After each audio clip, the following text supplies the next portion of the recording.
दरअसल अगर आपको मालदीव जाना है तो आपको केवल 9,000 रुपये खर्चा करने होते हैं और आप फ्लाइट में बैठते हैं, मालदीव उतर जाते हैं। वहाँ पे उतरते ही आपको वीज़ा ऑन अराइवल, वहाँ पे टूरिस्ट वीज़ा आपको मिल जाता है और आप मालदीव में होटल बुक कर लेते हैं, रहने लगते हैं और मौज मस्ती करते हैं।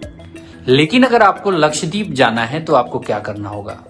आपको लक्षद्वीप जाने के लिए 21,000 रुपये के आसपास की टिकट होती है प्लेन की, और उससे पहले आपको एक विशेष परमिशन लेना होता है कि आप लक्षद्वीप जा रहे हैं। दरअसल ये दो ऐसी चीजें हैं जो बड़ी बाधाएं हैं जो लक्षद्वीप को मालदीव को टक्कर देने से रोक सकती हैं, या फिर अभी तक लक्षद्वीप के पिछड़ने का टूरिस्ट प्लेस के मामले में यही कारण हो सकता है।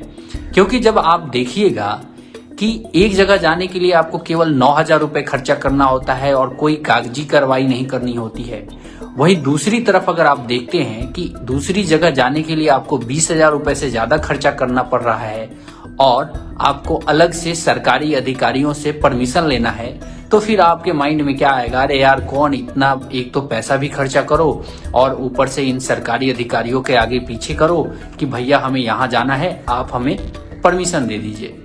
सबसे बड़ी प्रॉब्लम लक्षद्वीप के साथ क्या है कि उसके लक्षद्वीप से रेस्ट ऑफ इंडिया की जो कनेक्टिविटी है वो इतनी बेहतर नहीं है, या फिर कहें कि इतनी मात्रा में फ्लाइट नहीं है जिससे लोग आसानी से लक्षद्वीप जा सकते हैं या आ सकते हैं। उसका नतीजा ये है कि लक्षद्वीप जाने वाले हवाई जहाजों के किराए जो होते हैं वो 20,000 से ऊपर हैं, जबकि मालदीव के केवल 9,000 हैं। यहाँ पे जब कोई भी व्यक्ति देखता है तो उसको पहले माइंड में जो ग्राहक होता है, या घूमने फिरने का जब आप ध्यान करते हैं, माइंड में लाते हैं, तो सबसे पहले आप ये सोचते हैं कि मुझे सस्ता और बेस्ट ऑप्शन कौन सा दिख रहा है।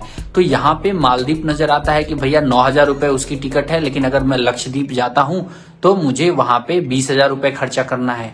Problem number 1। प्रॉब्लम नंबर 2 ये है कि लक्षद्वीप जाने से पहले आपको परमिशन लेना है, जैसा कि मैंने बताया।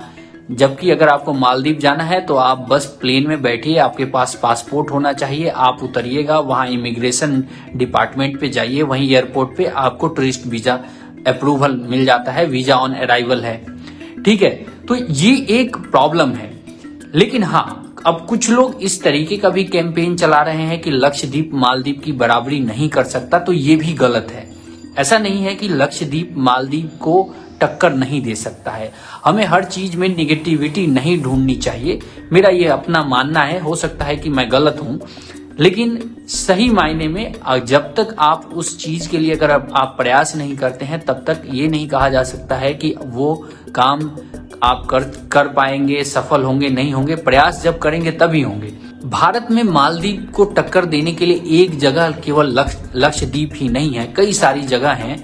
उदाहरण के तौर पे अंडमान निकोबार को भी हम ले सकते हैं। हालांकि अंडमान निकोबार तक पहुंचने में और ज्यादा समय लगता है, काफी लंबी दूरी है, और अंडमान निकोबार जो है वो थोड़ा लक्षद्वीप से ज्यादा रिस्ट्रिक्टेड एरिया है। तो पहला लक्षद्वीप हो सकता है। उसके अलावा जो कर्नाटक के कोस्टल इलाके हैं जहां पे बहुत ही शानदार ब्यूटी प्लेस हैं, मतलब एकदम जबरदस्त हैं, वहां एक ऑप्शन हो सकता है।